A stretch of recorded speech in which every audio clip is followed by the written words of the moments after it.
Assalamualaikum warahmatullahi wabarakatuh. Halo anak-anak, apa kabar hari ini? Bu Guru berharap kalian semua dalam keadaan sehat walafiat.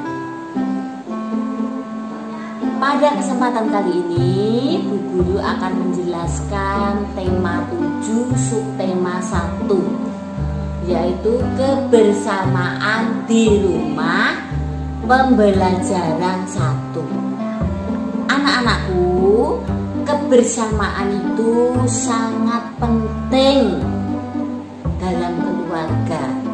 Maka dari itu, setiap anggota keluarga harus menjaga kebersamaan. Dengan kebersamaan, keluarga akan menjadi harmonis. Nah, marilah kita amati kebersamaan di keluarga temanmu Krisna berikut ini. Hai Krisna, apakah kamu sudah selesai belajar, Nak? Iya Ayah, aku sudah belajar dan menyelesaikan semua tugas-tugasku. Bagus Krisna, Ayah bangga padamu. Duduklah sini Nak, Ayah akan ceritakan dongeng untukmu. Yeay, aku suka dongeng Ayah. Dongeng apa ya yang ingin Ayah ceritakan? Ayah akan ceritakan dongeng kecerdikan menumbuhkan kebaikan. Wah, sepertinya dongeng yang menarik Ayah. Aku sangat penasaran ingin mendengarnya. Baiklah Krisna, dengarkan baik-baik ya Nak.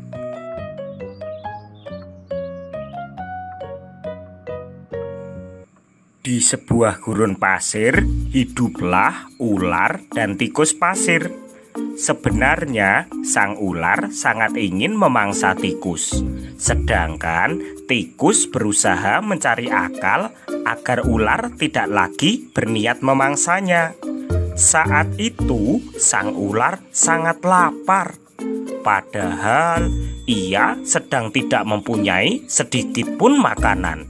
Sedangkan tikus yang berada tidak jauh dari sang ular sedang asyik melahap makanannya. Sang ular merasa tidak senang melihat kelakuan tikus. Dengarkan ucapanku, wahai tikus yang angkuh. Aku pasti akan mendapatkan tubuhmu yang mungil dan lezat itu. Hahaha. Hei ular, berusaha dan bekerjalah. Jangan hanya berani mengancam. Kalau hanya mengancam, seekor semut pun bisa. Sang ular sangat marah mendengar ejekan tikus. Ia lalu kembali ke sarangnya dengan perut yang lapar. Sedangkan tikus masih lahap dengan makanannya. Waktu terus berjalan, tetapi ular tidak juga menemukan makanan. Ia juga enggan untuk keluar dari sarangnya. Sementara itu, tikus sudah lelap dalam sarangnya.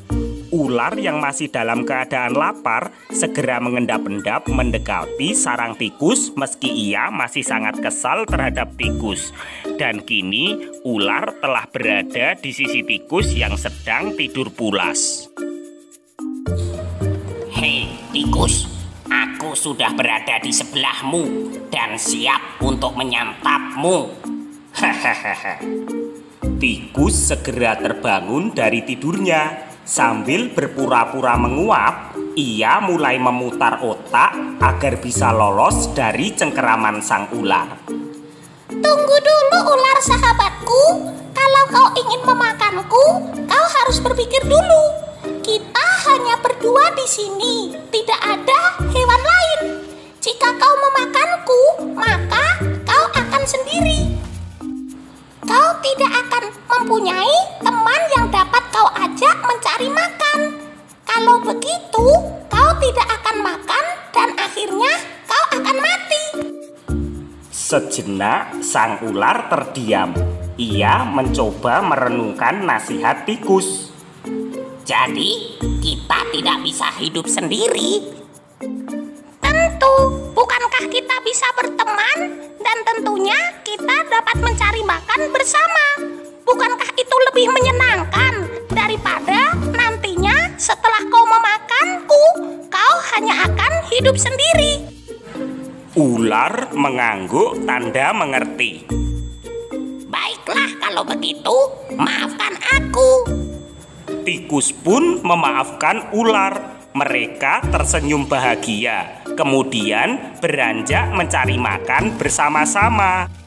Yeay, sungguh dongeng yang sangat bagus, Ayah. Benar, Krishna. Dari dongeng tadi, kita bisa belajar bahwa kecerdasan yang digunakan dengan baik akan dapat mendatangkan kebaikan.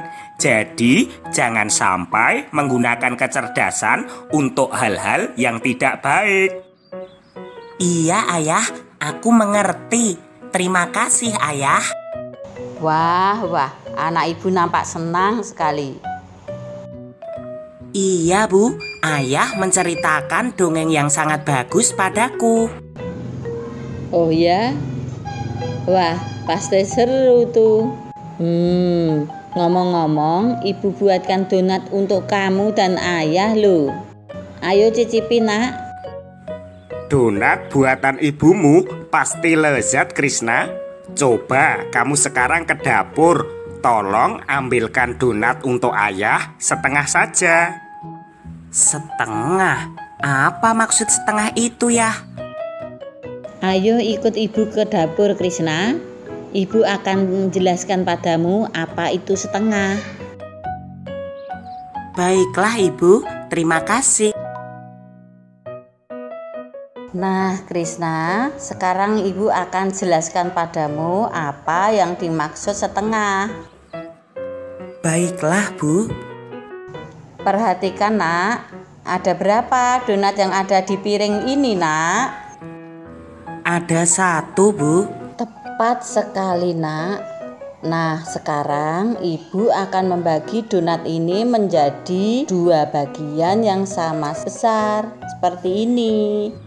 Kalau begitu jumlah donatnya menjadi 2, Bu. Kurang tepat, Krishna. Kita tidak bisa mengatakan jumlah donat menjadi 2 karena setelah ibu potong donatnya tidak utuh lagi. Aku masih belum paham, Bu. Perhatikan, nak. Jumlah donat tadinya hanya 1. Setelah ibu bagi 2 sama besar, maka donat menjadi 2 bagian yang masing-masing nilainya setengah. Aku mulai paham, Bu. Tapi ada pertanyaan. Jika aku membagi donat itu tidak sama besar, apakah itu juga disebut setengah, Bu? Tidak, Krishna. Setengah itu jika kamu membagi donat itu menjadi 2 bagian yang sama besar, nak. Oh, jadi begitu ya. Lalu bagaimana bilangan setengah itu kalau ditulis, Bu? Bilangan setengah ditulis 1/2. Seperti ini, nak, nulisnya. Bilangan ini dibaca setengah atau 1/2. Sekarang aku jadi paham pecahan setengah, Bu. Dan sekarang saatnya makan. Hehehe, iya, nak, malah lupa tidak dimakan ini nanti. Jangan lupa ambilkan ayahmu, nak. Ayahmu minta setengah kan? Iya, Bu, biarkan aku yang memotongnya ya, Bu. Hehehe. Iya, Krishna.